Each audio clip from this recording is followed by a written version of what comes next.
আমাদের বিরোধী দল এই দুধ ভাতে উৎপাত সৃষ্টি করে কিভাবে।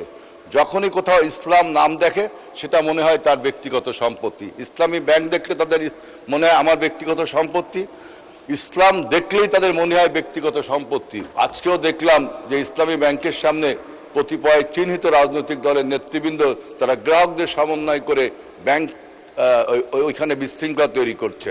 প্রধানমন্ত্রী তারেক রহমানের নেতৃত্বে সরকার যে উত্তরাধিকার সূত্রে যে সমস্যাগুলো আমরা পেয়েছি, যে অর্থনীতিতে এখন চলছে একটা উচ্চ মূল্যস্ফীতি, এটাগুলো আমরা সব উত্তরাধিকার সূত্রে পেয়েছি।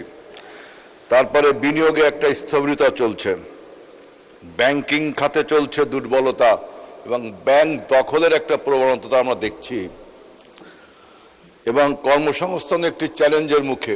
ঠিক এরকম একটা বাস্তব পরিস্থিতিতে আমাদের এই নতুন সরকার যে 9,38,000 কোটি টাকার বাজেটটি দিল, এই বাজেটটির যদি বিশ্লেষণ করা হয় তাহলে অবশ্যই সরকার এবং আমাদের মাননীয় অর্থমন্ত্রী জননেতা আমির খসরু মাহমুদ চৌধুরীকে ধন্যবাদ দিতেই হয়। কারণ আমরা এই সমস্ত চ্যালেঞ্জের মুখোমুখি হয়েই আমরা এই বাজেটটি দিচ্ছি। মনে রাখতে হবে, বাজেট শুধুমাত্র একটা অর্থনৈতিক হিসাব বা আয় ব্যয়ের হিসাব না। বাজেট ইজ নট মিয়ারলি এ আপনার economic document, it is a political commitment and also it reflects political parties commitment. এই বাজেটে থাকে, এটা একটা রাজনৈতিক দলিল। এই বাজেটের সবচেয়ে আমার কাছে ইতিবাচক যে দিকগুলো সেটা হলো যে এই বাজেটে কিন্তু দেখেন যে উন্নয়ন ব্যয় বৃদ্ধি করা হয়েছে। উন্নয়ন ব্যয় জেবিএস হোল্ডিংস লিমিটেড বৃদ্ধি করা হয়েছে প্রায় 3,16,000 কোটি টাকা হলো উন্নয়ন ব্যয় হবে। তার মধ্যে অ্যানুয়াল ডেভেলপমেন্ট বাজেট রেখেছে আমি দেখলাম প্রায় 3 লক্ষ কোটি টাকা। এর ফলে আমাদের ইনফ্রাস্ট্রাকচার ডেভেলপমেন্ট হবে, কর্মসংস্থান সৃষ্টি হবে, অর্থনীতিকে যা একটা প্রবৃদ্ধিতে আনবে। এটা বাজেটের একটা আমি ইতিবাচক দিক। দ্বিতীয় একটা ইতিবাচক দিক দেখলাম যে বাজেটে আমাদের দেশে এখন মূল্যস্ফীতি হচ্ছে।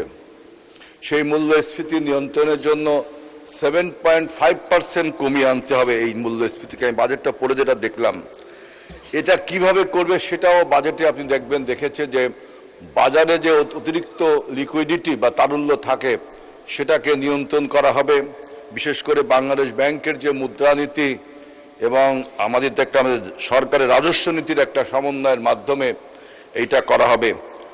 সবচেয়ে বড় জিনিস, মূল্যস্ফীতি কমানোর জন্য আমাদের যে নিত্য পণ্য, চাল, ডাল, মাছ, তেল, আলু, পেঁয়াজ, রসুন, এই সমস্ত জিনিসের উৎস কর এবং আমদানি কর কমানো হয়েছে। তার ফলে মুদ্রাস্ফীতি কমতে বাধ্য হচ্ছে। আরেকটি বাজেটে ইতিবাচক দিক হলো যে ইনভেস্টমেন্ট অ্যান্ড এক্সপোর্ট, বিনিয়োগ এবং রপ্তানি। আমি দেখলাম যে এই বিনিয়োগ বৃদ্ধি করবার জন্য আমাদের এই সরকার ব্যবসা পরিচালনা সহজ করবার জন্য যেমন লাইসেন্স, তার অনুমোদন, তার নিয়ন্ত্রণ, এগুলো খুব সহজ করে দিয়েছে এবং কর ব্যবস্থা সহজ করা হয়েছে। ব্যাংকিং ও সরকারি অর্থ ব্যবস্থার সংস্কারের মাধ্যমে বিনিয়োগ বান্ধব পরিবেশ তৈরি করা হয়েছে। এই বাজেটে বিভিন্ন সেবা প্রতিষ্ঠানগুলোকে ডিজিটালাইজ করা হয়েছে। এটা আমাদের বিনিয়োগকে আকৃষ্ট করবে। বিনিয়োগকারীদের সমস্ত প্রশাসনিক বাধা দূর করা হয়েছে এই বাজেটে। ব্যাংকিং খাতে সুশাসন বৃদ্ধি করা হবে। এখন যদি আপনি ব্যাংকিং খাতে আমরা বলছি সুশাসন বৃদ্ধি করা হবে, একটা ব্যাংক কিভাবে পরিচালিত হবে তাও যদি, তার চেয়ারম্যান কিভাবে নিয়োগ হবে সেটাও ওখানে যদি আপনার কোনো রাজনৈতিক দল মতলববাজি করে গ্রাহকদের মধ্যে একটা সমন্বয় করে মব সৃষ্টি করে, তাহলে তো ব্যাংকিং খাতে সুশাসন নিশ্চিত করা আপনার সম্ভব হবে না। আজকেও দেখলাম যে ইসলামী ব্যাংকের সামনে কতিপয় চিহ্নিত রাজনৈতিক দলের নেতৃবৃন্দ তারা গ্রাহকদের সমন্বয় করে ব্যাংক ওইখানে বিশৃঙ্খলা তৈরি করছে। এবং আজকে প্রথম আলো পত্রিকা পড়ে আমি দেখলাম যে সরকার এই ব্যাংককে পরিচালনার জন্য প্রায় ২৫০০ কোটি টাকা প্রণোদনা দিয়েছে, অথচ একটি চিহ্নিত রাজনৈতিক দল তাদের গ্রাহক সংখ্যা, তাদের যত গ্রাহক আছে তাদের সেখান থেকে টাকা উত্তোলন করার একটা হিড়িক পড়েছে। এই ব্যবস্থা তো ব্যাংকিং প্রশাসন ঠিকভাবে চলতে পারে না। আমি অনুরোধ করব যে এইভাবে আমাদের অর্থনীতিকে ধ্বংস করে দিবেন না, কারণ আমরা একটি অভ্যুত্থানের মাধ্যমে যে সরকারটা পেয়েছি, আমরা যদি অর্থনীতিতে ফেল করি তাহলে মনে করবেন আমাদের সামগ্রিক ফেল হবে, আপনাদেরও ফেল হবে এটা, এবং সেখানে ফ্যাসিবাদের একটা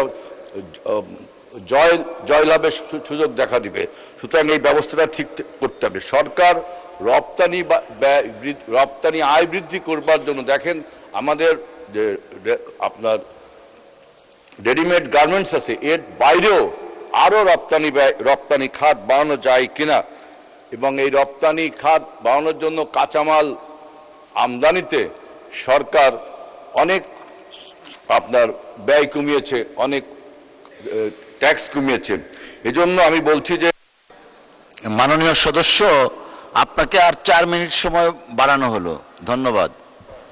দেখেন, আমি এখন একটা কথা বলতে চাই যে আমি দক্ষিণ পশ্চিম অঞ্চল থেকে নির্বাচিত হয়েছি।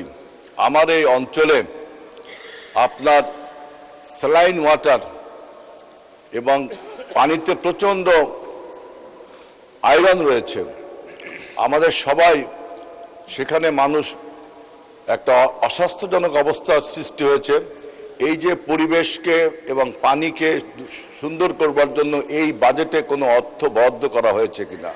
একই সাথে আমাদের এলাকার দুটো বিখ্যাত নদী, রূপসা নদী আর ভৈরব নদী, এই নদীর তীরে, এই নদী কিন্তু অনেক প্রাচীন সভ্যতার ধারক এবং বাহক।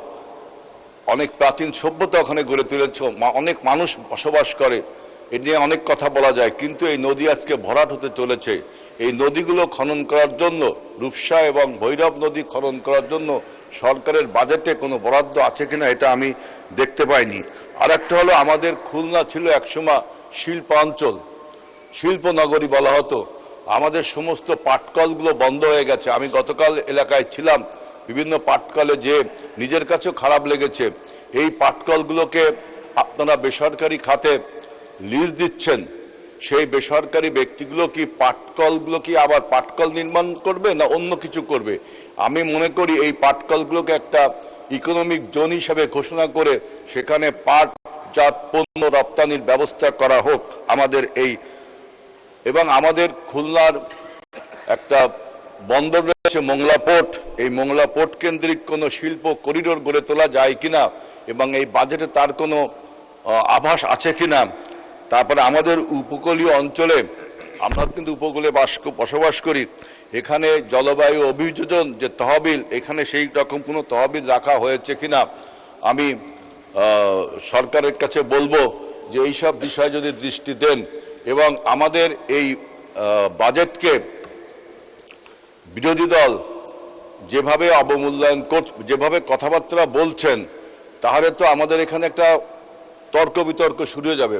আপনারা বাজেটের খারাপ দিক ভালো দিক বলুন, আমরাও খারাপ দিক ভালো দিক বলি, কিন্তু আপনারা এমন একটা অবস্থা সৃষ্টি করেছেন। সেই আখতারুজ্জামান ইলিয়াসের একটা উপন্যাস, একটা ছোট গল্প ছিল, দুধ ভাতে উৎপাত।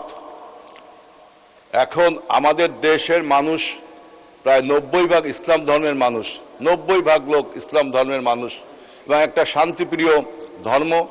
অর্থাৎ দুধ ভাতের মতো পরিস্থিতিতে আমরা বসবাস করি, সবাই সম্প্রীতির মাধ্যমে, ধর্মীয় সম্প্রীতির মাধ্যমে বসবাস করি। কিন্তু আমি দেখলাম আমাদের বিরোধী দল এই দুধ ভাতে উৎপাত সৃষ্টি করে কিভাবে। যখনই কোথাও ইসলাম নাম দেখে সেটা মনে হয় তার ব্যক্তিগত সম্পত্তি। ইসলামী ব্যাংক দেখলে তাদের মনে হয় আমার ব্যক্তিগত সম্পত্তি, ইসলাম দেখলেই তাদের মনে হয় ব্যক্তিগত সম্পত্তি।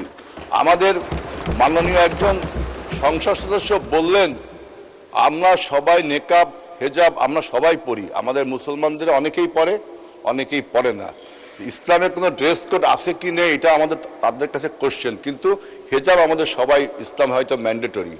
আমাদের মাননীয় সংসদ বলছেন আপনার রম্য করে, আমি তো চিনতে পারলাম না, বা তার বন্ধুর ওয়াইফ। মাননীয় সদস্য এই ব্যাপারে অ্যাড্রেস করবেন না, অলরেডি আমরা একটা ডিসিশন দিয়েছি। প্লিজ আপনি অন্য কিছু থাকলে বলেন, আর না হলে বক্তব্য শেষ করেন। উৎপাত সৃষ্টি করছে যে ইসলাম দেখলে তার নিজের সম্পত্তি মনে করতে হবে, বাজেটে যদি কোনো ইসলামের নামে বরাদ্দ দেওয়া হয় সেটাও যদি তার নিজের সম্পত্তি মনে করে, এই দুধ ভাতের উৎপাদটা সৃষ্টি করে, তারা কিন্তু আমাদের